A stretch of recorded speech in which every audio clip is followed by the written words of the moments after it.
이번 주 공부하는 시점과 가정용 활동하실 때 전도사님께서 하신 말씀을 다시 한번 확인하는 활동을 하실 거고요. 여기 보면은 죄 스티커 붙인 불법 스티커 붙이는 게 있거든요. 뒷면에 이거 반드시 해주셔야 합니다. 가정용 활동을 여기 넘어가고요. 이제 아이들 공부 활동 들어갑니다. 필요한 건 스티커 하나 있고요. 그 다음에 활동지 있습니다. 활동지는 그때 같이 뜯으셔도 상관은 없을 것 같아요. 시간상 여유도 많이 있고 복잡한 건 아니라서 이제 제가 뜯어놓은 거는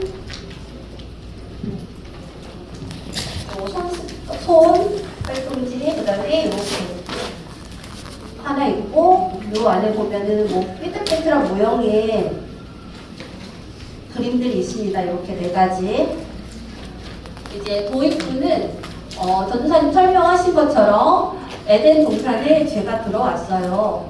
그 죄는 하나님과 사람과의 관계를 멀어지게 하는 거였는데 그 죄가 이제 아담과 하와가 하나님이 준하신 선악과를 먹고 하나님과의 관계가 멀어지는 상황이 되었어요. 이렇게 이제 설명을 할 거예요. 하시면서 그러면 죄가 우리에게 들어왔는데 그러면 어떻게 하면 다시 하나님과 우리가 화목하게 될 수 있을까? 그 요지를 우리 아이들에게 설명을 할 겁니다.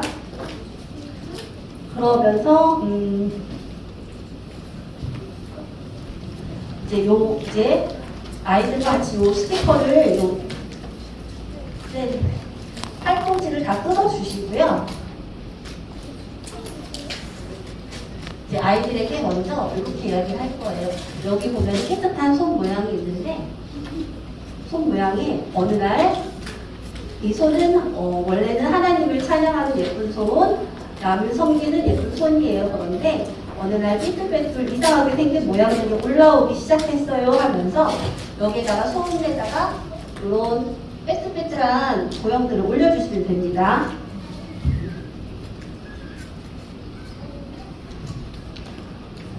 이게 바로 내가 하나님의 법을 어기고 짓는 죄들이에요 라고 이야기를 할 거예요. 그리고 이 삐뚤빼뚤한 이상한 모양의 죄 스티커가 있어요. 그러면 스티커를 보면서 아이들과 같이 하나씩 붙여줄 건데 여기 첫 번째는 우리가 말씀 시간에 딴 생각하는 거예요. 이런 것들도 죄라고 이야기를 하고 그리고 4가지 내용들이 있는데 친구들과 싸우고 그 다음에 욕심 부리고 친구들과 나누지 않고 욕심 부리는 마음 그 다음에 우상을 섬기는 마음 이런 부분들을 죄라고 아이들과 이야기를 나누면서 죄 스티커를 붙여줍니다. 그러면 이제 아이들과 이야기를 할 텐데 이렇게 더러워진 손을 우리가 매일매일 깨끗하게 씻어서 깨끗하게 하는데 우리가 죄를 지었다면 어떻게 하면 하나님께 깨끗하게 나아갈 수 있을까라고 아이들과 질문을 할 거예요. 그러면 여기 알풍선이 있어요.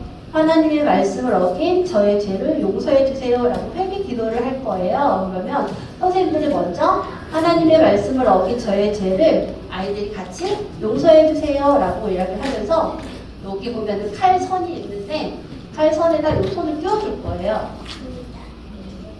그 다음에 손 위에다가 죄를 올려주고 그러면 용서해 주세요 하고 아이도 같이 이야기를 나누면서 잡아당기면 됩니다. 그러면 깨끗한 손이 다시 나오게 되겠죠? 이러면 하나님께서 우리의 죄를 깨끗하게 해주셔서 하나님과의 관계가 다시 회복되었다 이런 내용으로 아이들에게 내용을 전달을 해주시면 되는데 여기 나와 있는 죄들의 내용들도 4가지가 있지만 이제 우리가 아이들에게 이야기하는 죄는 마음으로 짓는 죄 이런 부분들도 아이들과 서로 이야기를 나누시면서 반복적으로 활동을 해주시면 되고요. 그리고 우리가 그리고 여기 손에 보면은 이 죄를 붙이지는 않고 활동을 합니다. 왜냐면 이렇게 이 칼선을 통과했을 때 떨어져야 하기 때문에 붙이지 않고 활동을 해주고 그리고 이제 아이들에게 이야기를 해드리는 거는 우리가 이제 죄를 한번 지었던 죄를 용서해 주세요라고 이야기를 했지만 그 죄를 반복적으로 다시 짓지 않는 것들도 한 번 더 아이들에게 이야기를 해주고 하시면서 활동을 마무리해 주시면 됩니다. 이해되시나요?